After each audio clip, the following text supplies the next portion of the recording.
اور اس کے بعد پھر اسے یو ٹرن لے کے پھر آگے چل پڑا. ہر جگہ پہ اس نے ایک نیا یو ٹرن لیا, اور یو ٹرن کو بھی یہ کہا کہ یہ لیڈر کی کوالٹی ہوتی ہے, جھوٹ بولنا لیڈر کی کوالٹی ہوتی ہے. تو اس کے بعد پھر جو 2000 جب عدم اعتماد ہوا 2000 اس کے خلاف 22 میں, تو اس کی بھی آپ نے دیکھا اس کی پھر اس نے کیا سٹانس لیا اور کس طرح آگے بڑھا. اور آج بھی یہی ہے کہ ہر روز ایک نیا ڈیسیژن ہوتا ہے. کبھی تحریک چلتی ہے بانی پی ٹی آئی کو رہا کرانے کے لیے, کبھی تحریک چلتی ہے 26 ترمیم کی بات کرتے ہیں, کبھی وہ الیکشن کی دھاندلی کی بات کرتے ہیں. کوئی ان کے اندر خود بھی ایک ایسی چیز نہیں ہے جس پہ وہ کہہ سکے اپنے کوئی قوم کو اٹریکٹ کر سکیں. لیکن یہ ضرور ہے کہ جو اس وقت پچھلے 2 سالوں میں ایک مہنگائی کی کافی زیادہ بوجھ تھا مہنگائی کا عوام پہ, اس وجہ سے کچھ ہمیں بڑے چیلنجز تھے.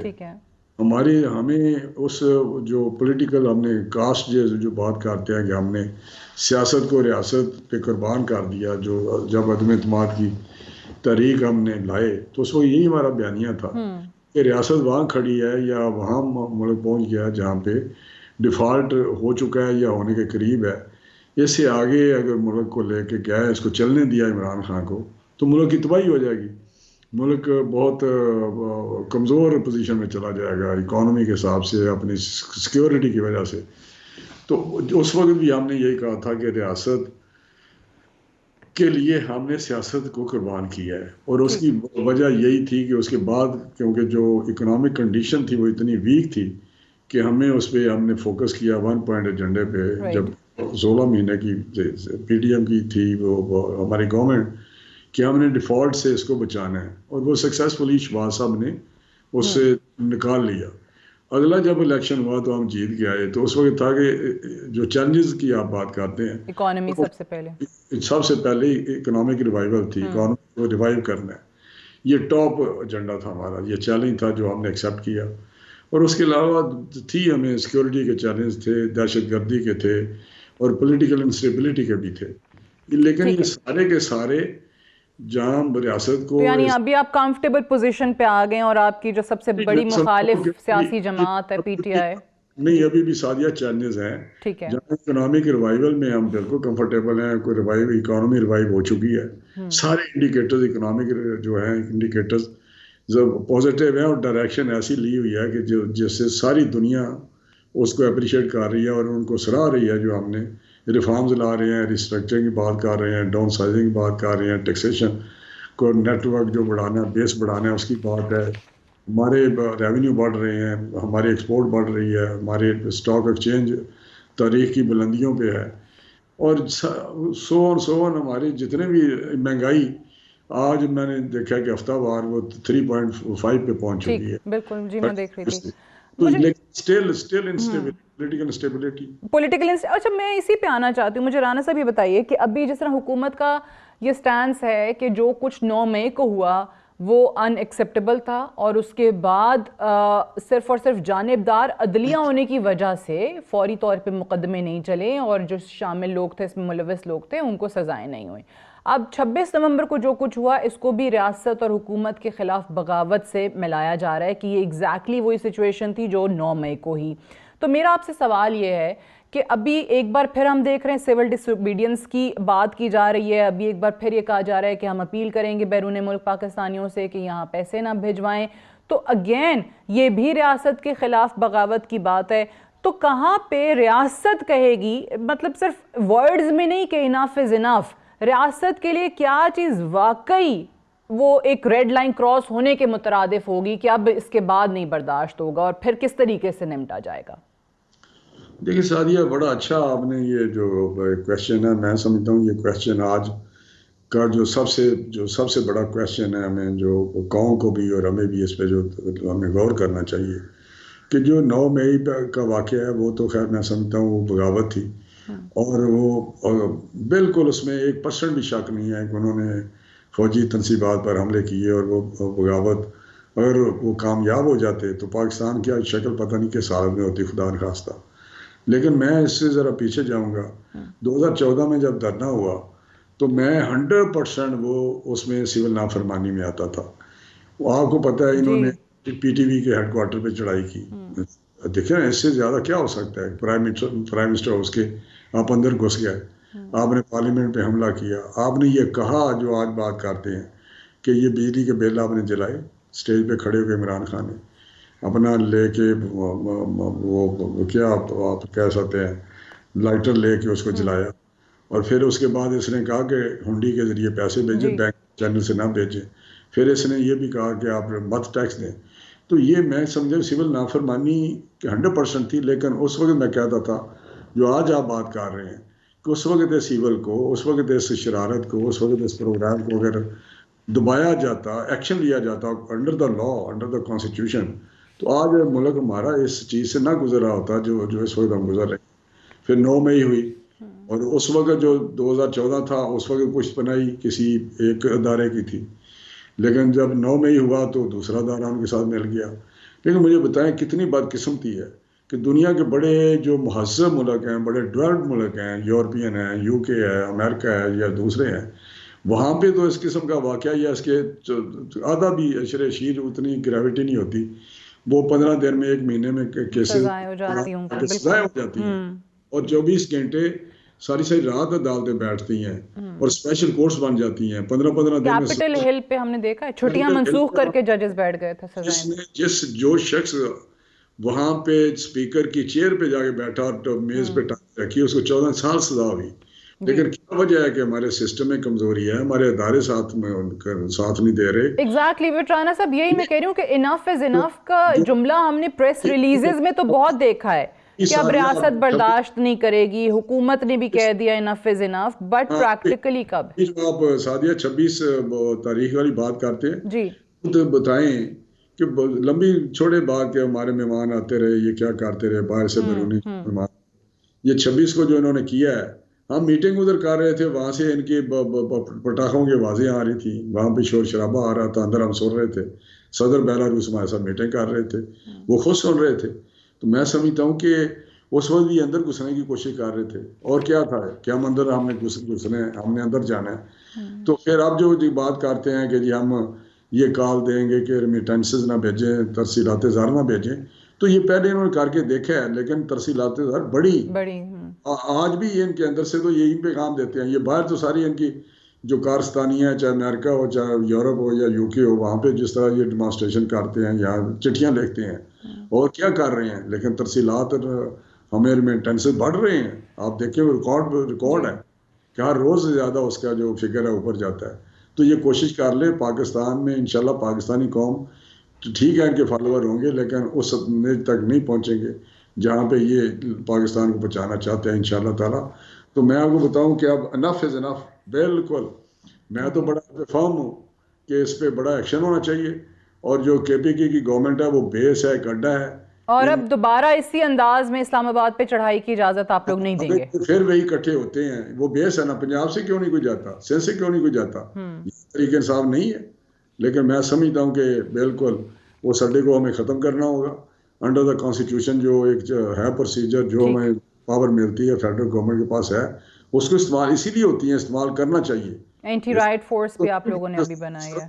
آ جا سکتا اس طرح, تو میرا خیال ہے کہ گھر پہ اس طرح تو اسٹیٹ ود ان اسٹیٹ تو نہیں ہو سکتی نا, اس کی تو اجازت نہیں دی جا سکتی. رائٹ, سو رانا صاحب کا ماننا ہے کہ لفظی نہیں طور پہ enough is enough now. Thank you very much Rana Tanveer Hussain sir for joining us on the show. We'll take a short break here. Stay tuned. Welcome back to Suno Tonight with Sadia Afzal. Pakistan Tehreek Insaf میں فیصلہ سازی کا فقدان پایا جاتا ہے. بانی رہنما جیل کی تنہائی میں بیٹھ کر ایکس پوسٹ کے ذریعے احکامات جاری کرتے ہیں اور ان کی اپنی پارٹی کے عہدیدار فیصلہ سازی سے متفق دکھائی نہیں دیتے. پارٹی کے سینئر رہنما بانی کی 24 نومبر کی فائنل کال سے بھی متفق نہیں تھے, اور اب پارٹی کے کچھ سینئر رہنما سول نافرمانی کی کال سے بھی اتفاق نہیں کر رہے. بہت سارے قائدین کا خیال ہے کہ بانی کی سول نافرمانی کی کال قابل عمل نہیں ہے. سینئر صحافی انصار عباسی کی رپورٹ کے مطابق بانی رہنما کی سول نافرمانی کی کال کا پارٹی کے چیئرمین بیرسٹر گوہر, جنرل سیکریٹری سلمان اکرم راجہ, وزیر اعلیٰ خیبر پختونخوا علی امین گنڈاپور اور اسد قیصر کو ایکس پوسٹ کے ذریعے پتہ چلا.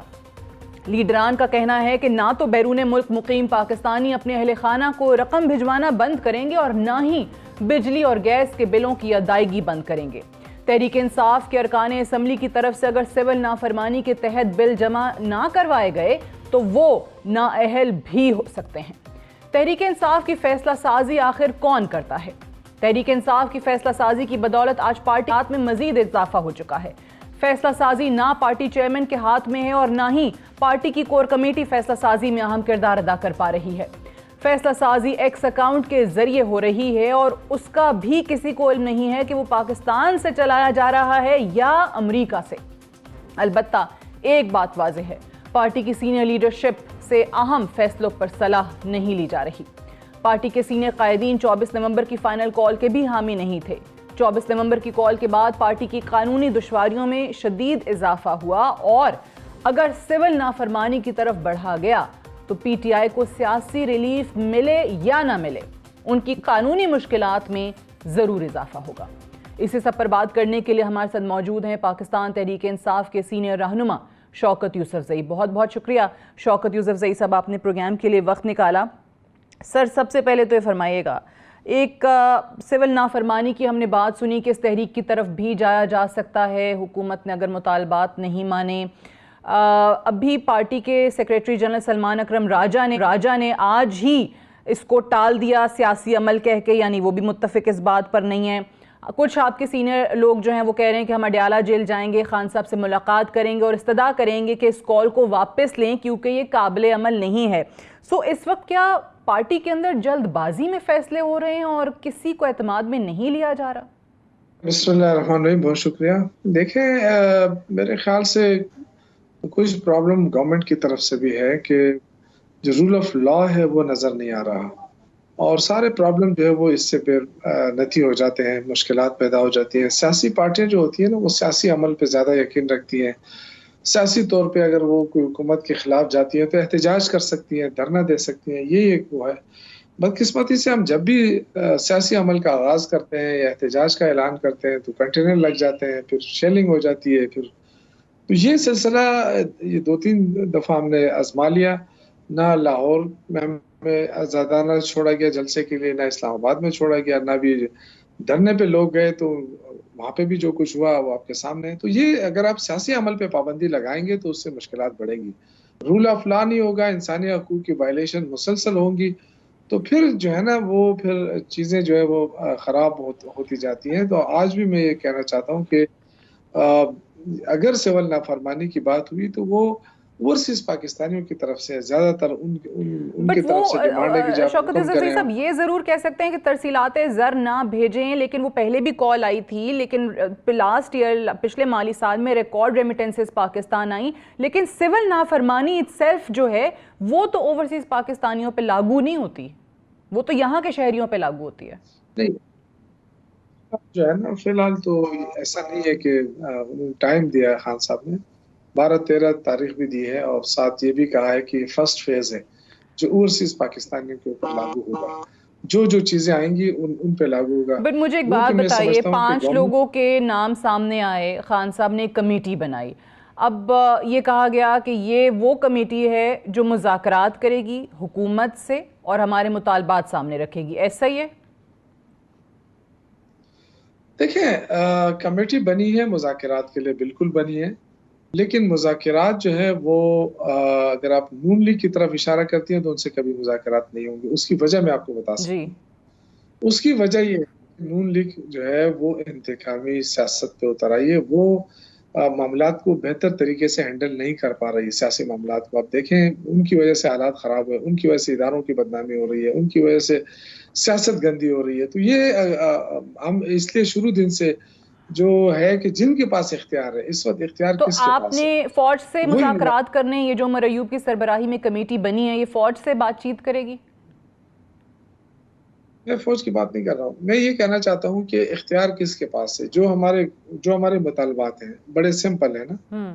مطالبات کیا ہیں کہ بے گناہ سیاسی کارکنوں کو، یہ ہمیشہ سے ہوتا رہا ہے کہ جب حکومت بات مانتی ہے تو وہ اپنے کیسز وڈرا کر لیتی ہے۔ کوئی اس میں کیس تو کوئی ہے نہیں، نہ آپ نے اگر گولی چلی ہے تو گورنمنٹ کی طرف سے چلی ہے نا، تو ولایت ورکروں کو ٹھیک کیا ہے.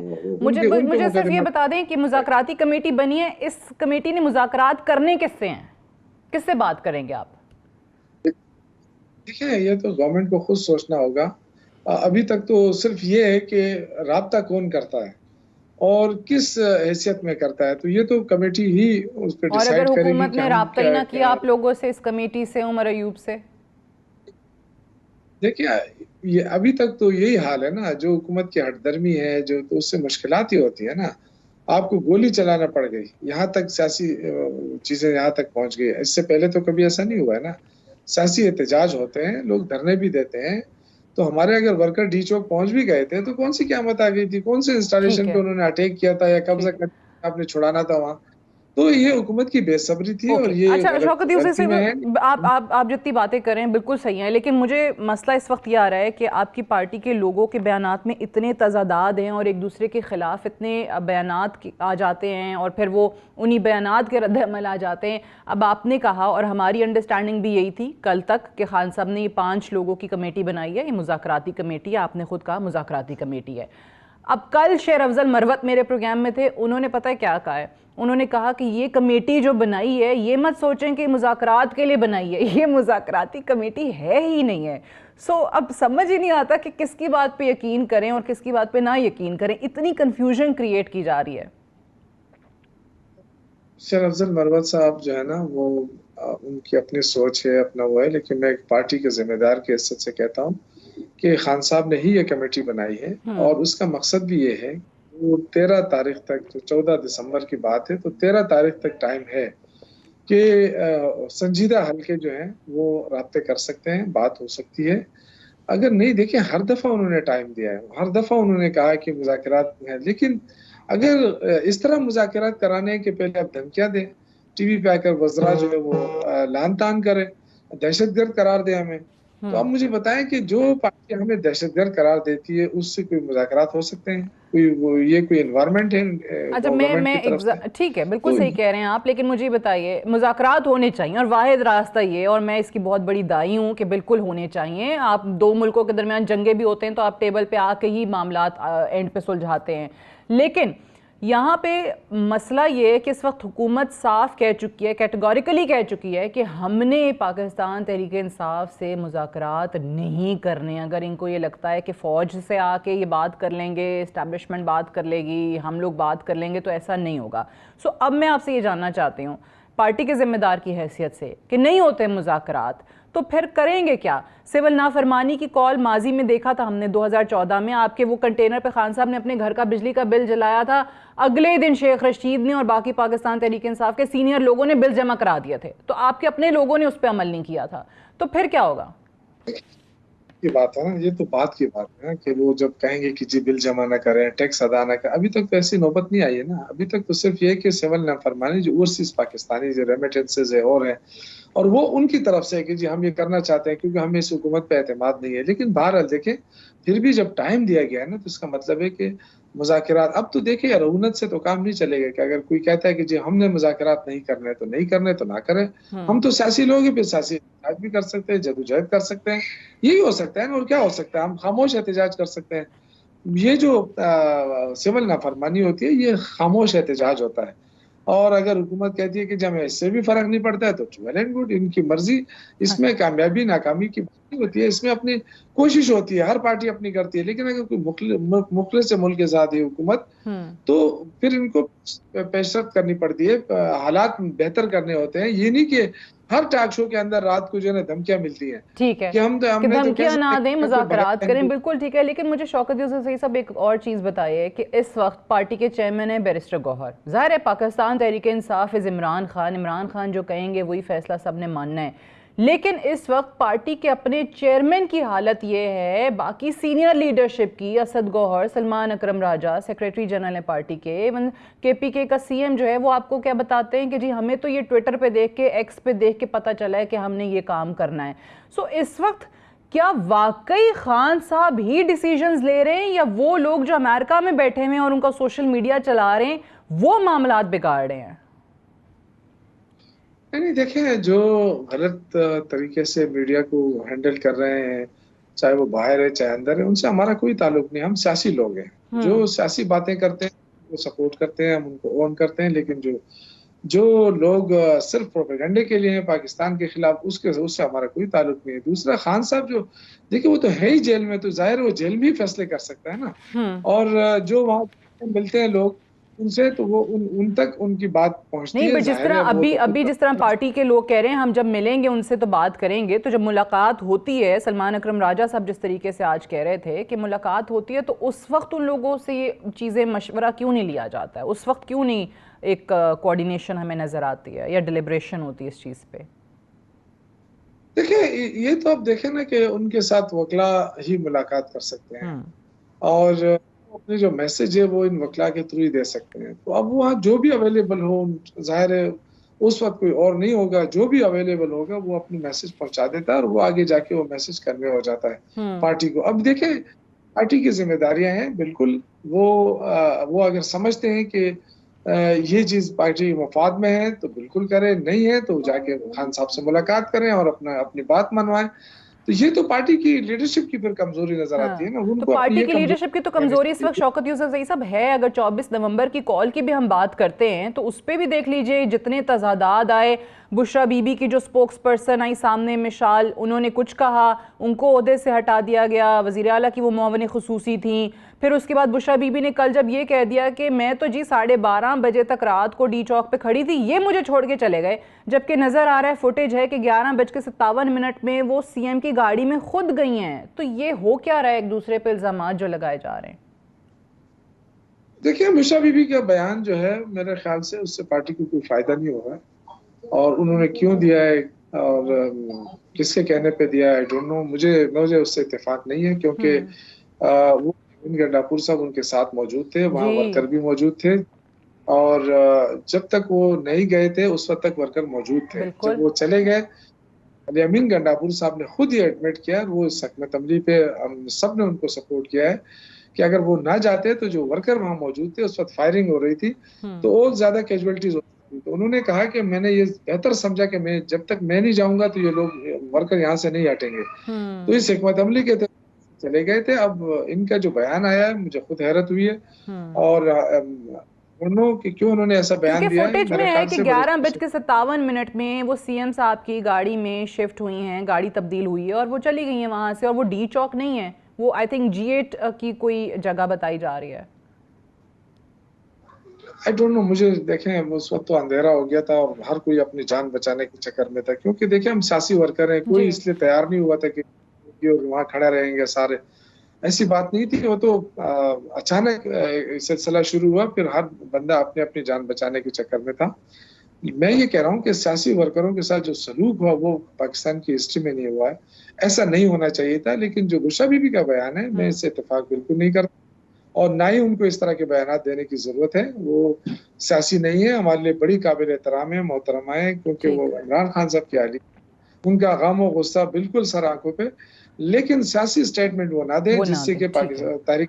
ٹھیک ہے، بشرا بی بی کے بیانات سے آپ اگری نہیں کرتے ہیں اور سیاسی بیانات ان کو نہیں دینے. شوکت یوسف زئی صاحب، thank you very much for joining اس آن دا شو.